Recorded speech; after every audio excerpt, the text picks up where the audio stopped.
Bab 371 Tidak Tahu Diri. Membantu Destri. Ucapan ini membuat Sander menggeleng seraya tersenyum. Lebih baik aku memperhatikan diri sendiri.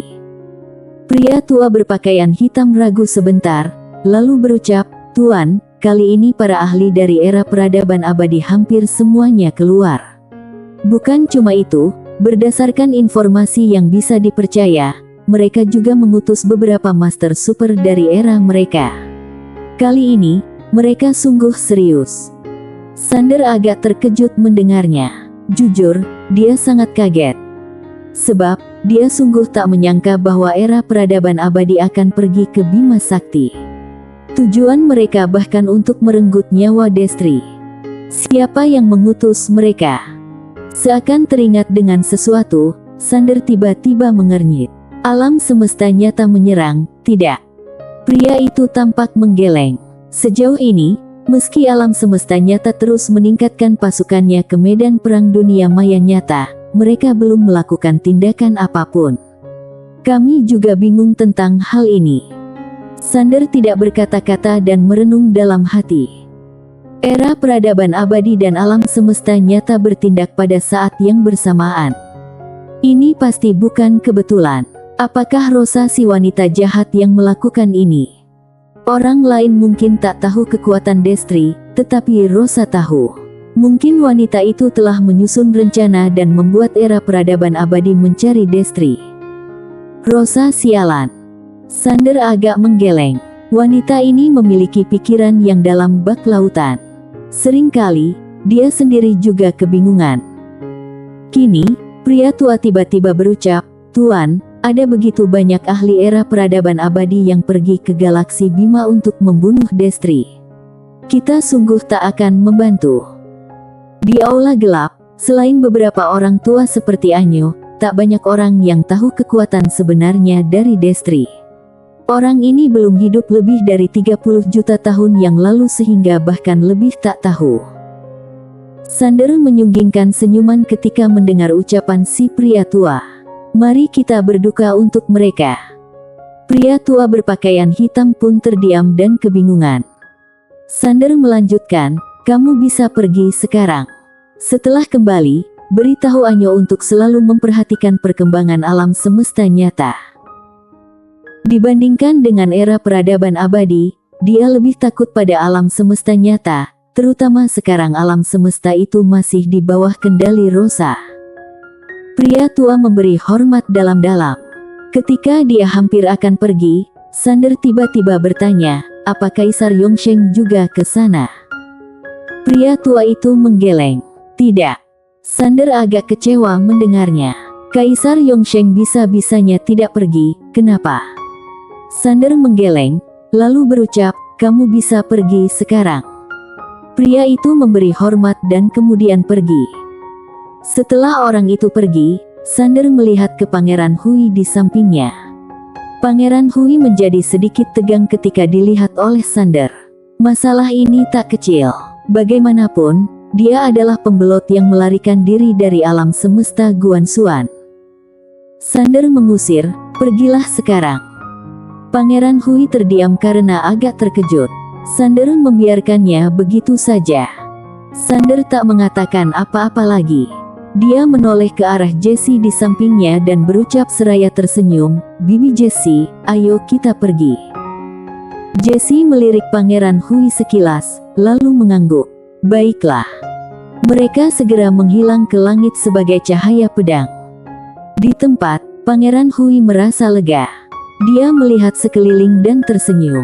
"Sekarang, aku adalah Kaisar Agung. Seharusnya sudah bisa berlagak sekarang. Aku akan bertemu dengan beberapa teman lama dulu. Haha."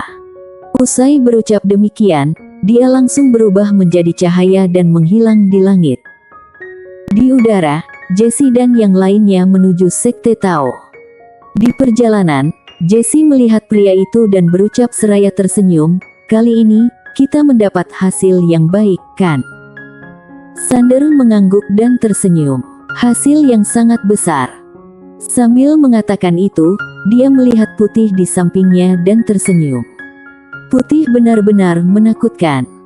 Kini, dia akhirnya mengerti kenapa era peradaban abadi sangat mendambakan putih. Makhluk kecil itu tampak tidak berbahaya, tetapi kemampuannya benar-benar luar biasa. Bergabung dengan putih sungguh menyenangkan. Ketika Sander melihat putih, makhluk itu tersenyum lebar. Dia mengibaskan cakar kecilnya, lalu sebuah permen manisan jatuh di depan Sander. Sander tertawa terbahak-bahak. Dia mengambil permen manisan itu untuk dimakan. Jesse menatap ke kejauhan, lalu berkata pelan, entah ada berapa banyak ahli yang Kaisar Yongsheng berhasil tarik ke pihaknya. Sander berujar dengan serius, Bibi Jesse, sekarang pemilik pena Tao ditekan dan dewa nyata terhalang oleh bencana alam semesta. Aku rasa, kemungkinan besar tatanan alam semesta saat ini akan runtuh sepenuhnya. Jesse terlihat menggeleng. Sudah runtuh. Sander tampak kaget. Jesse berujar seraya tersenyum, tujuan Kaisar Yongsheng adalah untuk membuat tatanan dunia ini runtuh. Dia berbeda dengan dewa nyata. Meski dewa nyata berhasil mengalahkan pemilik pena Tao, dia tidak menggulingkan tatanan yang dibuat orang itu, yang membuat alam semesta ini memiliki aturan, kehidupan dan kematian, serta reinkarnasi. Bukan hanya itu, dia bahkan memperkuat tatanan alam semesta ini. Dia berhenti sejenak, lalu melanjutkan, sementara itu, Kaisar Yongsheng berbeda. Tujuannya adalah untuk sepenuhnya menggulingkan tatanan yang ada dan kembali ke era peradaban abadi, era di mana tidak ada aturan dan tatanan. Sander terdiam, raut wajahnya sungguh suram. Jesse melanjutkan, tentunya, tatanan ini bukan sesuatu yang harus kita khawatirkan sekarang. Apa yang harus kita waspadai sekarang adalah Kaisar Yongsheng. Orang ini bisa memulai sebuah era peradaban. Kekuatannya tidak boleh dianggap remeh. Sander pun mengangguk.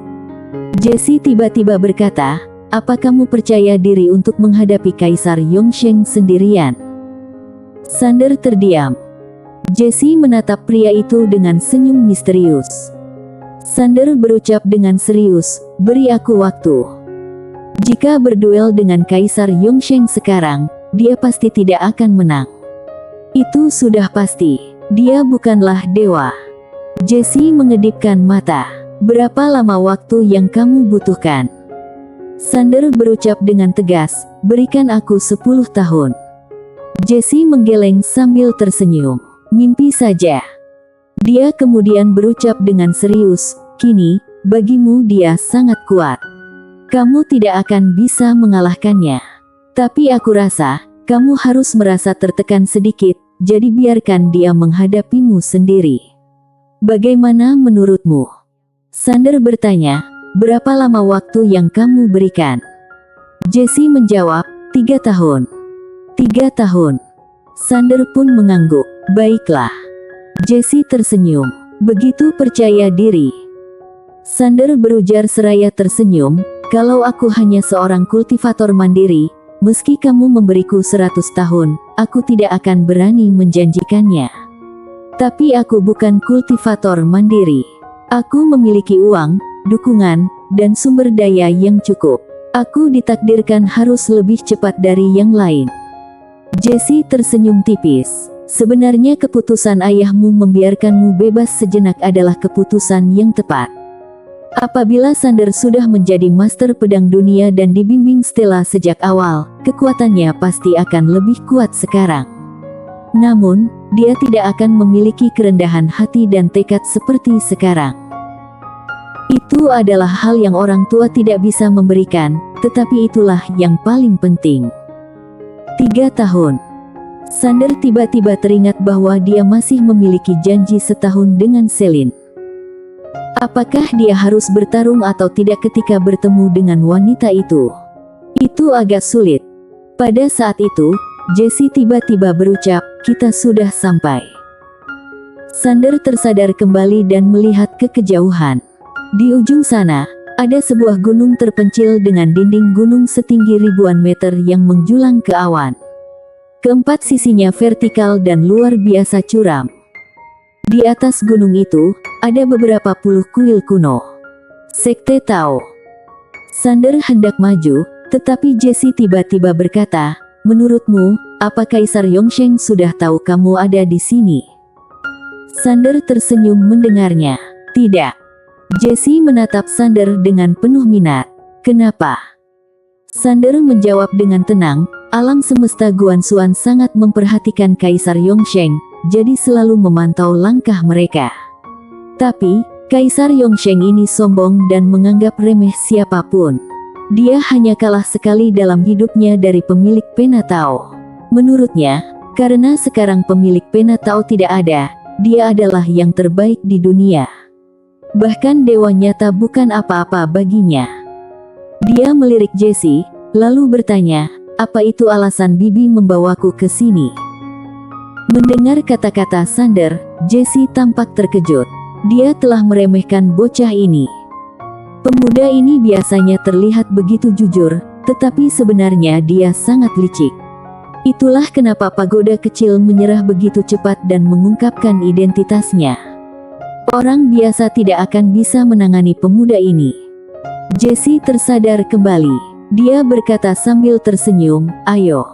Ketiga orang itu sampai di gunung itu. Apa yang pertama terlihat adalah pintu gerbang batu besar. Pintu gerbang itu selebar ratusan meter dengan dua tiang batu setinggi ratusan meter. Di tengah pintu gerbang, ada dua kata besar berwarna emas gelap, Sekte Tao. Di Sekte Tao, Sander melihat ke dalam pintu gerbang. Dia mendapati tangga batu yang panjang dan di ujungnya adalah sebuah aula megah. Seluruh gunung itu begitu sunyi dan sepi. Jessie tiba-tiba berkata, "Kamu masuklah." Sander melihat bibinya dan bertanya, "Bibi Jessie tidak ikut masuk?"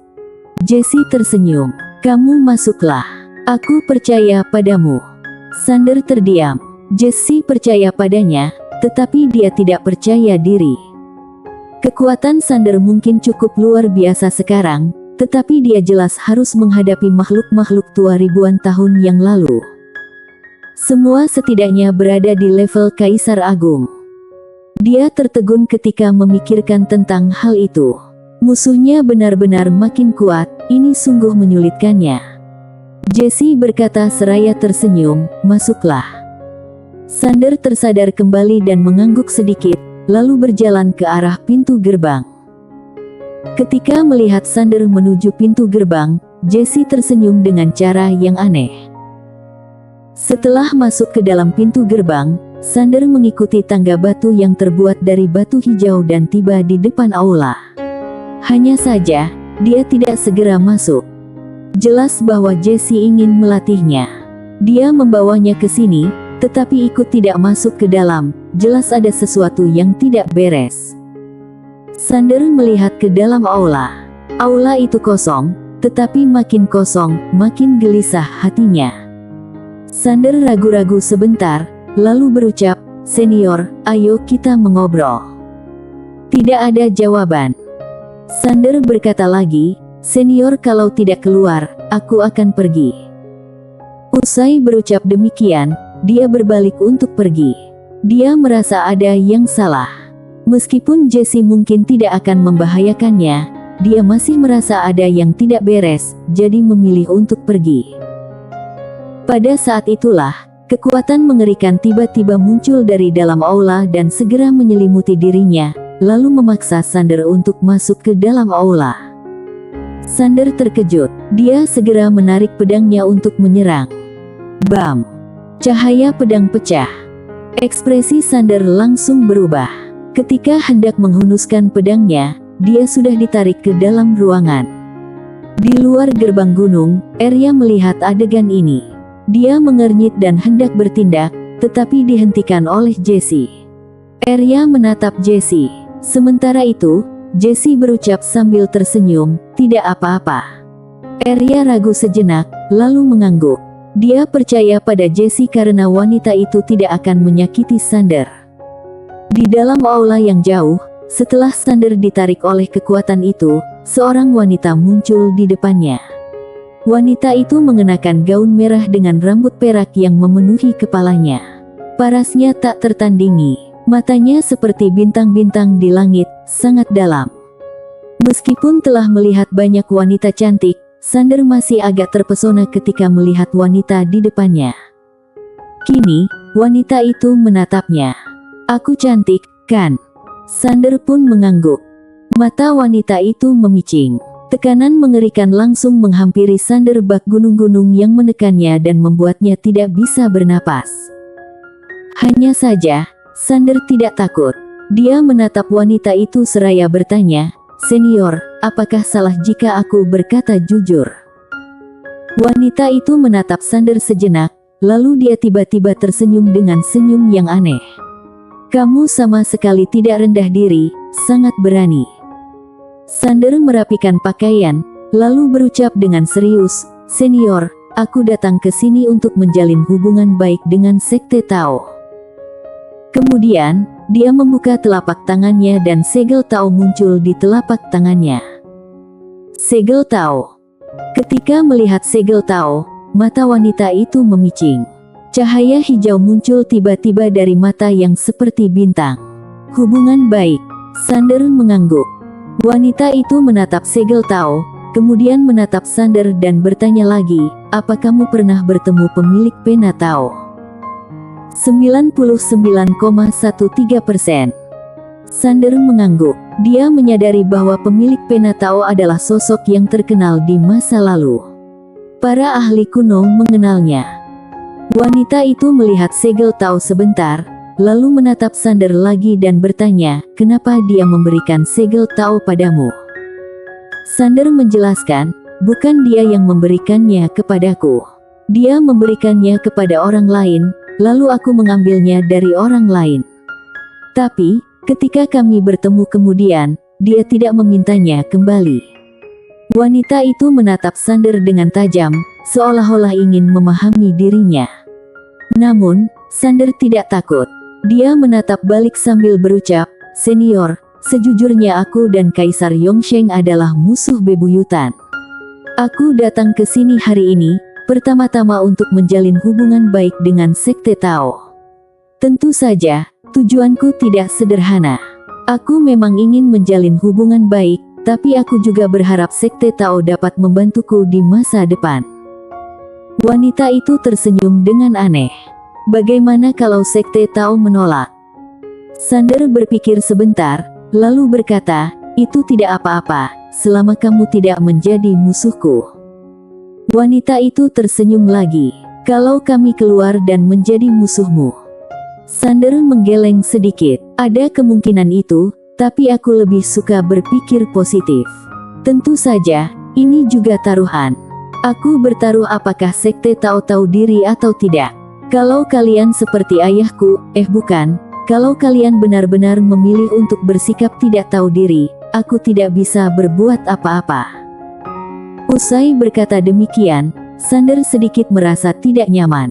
Lebih baik tidak mengatakan hal buruk tentang ayahnya. Ayahnya kadangkala masih cukup baik. Wanita itu tiba-tiba tertawa. "Kalau aku mencuri segel Tao?" Sander berbicara dengan tenang, "Kalau Nona menyukainya, silakan ambil. Ini hanya segel Tao." Wanita itu mengedipkan mata, lalu langsung mengambil segel Tao.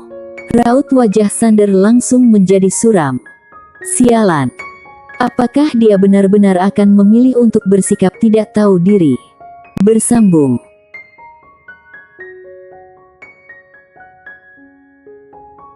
Bab 372 menyerahkan diri untuk membalas budi. Sembari mengamati raut wajah Sander, si wanita tersenyum iseng. "Kenapa, kamu tak rela?" Sander tetap diam, jelas sekali dia tak rela. Tentu saja dia tidak menyangka ada orang di dunia ini yang begitu cuek. Apa dia punya kewibawaan? Di mana kebanggaan yang seharusnya dimiliki seorang ahli? Kenapa dia tak punya? Raut wajah Sander membuat dia tiba-tiba tertawa manja, dadanya bergerak naik turun seakan-akan meledak dari pakaiannya. "Tak peduli apakah yang kamu katakan benar, pokoknya aku sudah percaya." Sander tersenyum getir dan merasa tak berdaya. Wanita ini berparas cantik dan berkekuatan luar biasa. Sayangnya, dia tak tahu diri. Ini sungguh membuatnya kebingungan. Orang itu menatap Sander sekilas, lalu bertanya, "Siapa namamu?" Sander menjawab, "Sander." Wanita itu mengangguk, dia berujar seraya tersenyum, "Tuan Sander, kamu memberiku segel Tao dan ingin menjalin hubungan baik dengan sekteku, itu sangat mulia karena kamu begitu dermawan, sekteku tak bisa kikir." "Kami setuju." Sander tetap diam. Dia memang sedang berpura-pura bodoh, dia hanya bicara soal hubungan baik, tetapi tak menyebutkan soal kontribusi. Orang itu mengedipkan mata, lalu bertanya, "Tuan Sander, apa kamu punya urusan lain?" Sander menjawab sambil tersenyum, "Tidak sekarang, karena kamu sudah mendapatkan segelnya, keluar dari sini seharusnya mudah, jadi aku akan pergi sekarang." Usai mengucapkan itu, dia memberi hormat, lalu berbalik dan pergi. Wanita itu melihat Sander dengan senyum yang tak jelas, tanpa niat untuk menahannya. Sander juga tak sengaja melambatkan langkahnya, dia bergegas pergi dari aula besar dan menghilang di kejauhan. Di dalam aula, wanita itu terdiam. Jelas, dia tak menduga bahwa Sander akan pergi begitu saja. Di luar aula, Sander menggelengkan kepala dengan sedikit tersenyum. Orang dari sekte Tao ini bisa-bisanya memilih untuk bersikap tak tahu diri. Itu tak ada jalan keluar. Sander hampir ingin menamparkan dirinya sendiri, lain kali, dia tak akan lagi bertaruh dengan wanita. Melihat Sander keluar, Jessie pun mendekatinya. "Bagaimana?" Sander tersenyum getir, lalu menceritakan apa yang terjadi. Setelah mendengarkan Sander, Jessie tiba-tiba tertawa terbahak-bahak dan hampir menangis. Arya melirik Sander dan bertanya, "Jadi, kamu memberikan segel Tao padanya?" Sander tersenyum malu dan tidak berucap apa-apa. Arya menggeleng, "Kenapa bisa ada orang yang begitu jujur seperti kamu dari keluarga yang..." Putih mengedipkan matanya. Dia terbang mendekati Sander.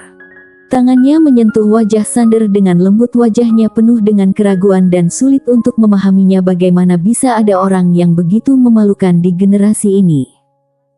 Jessie tertawa sebelum berucap, "Kamu mewarisi segalanya, tapi sayangnya tidak mewarisi ketidakjujuran ayahmu, entah itu baik atau buruk."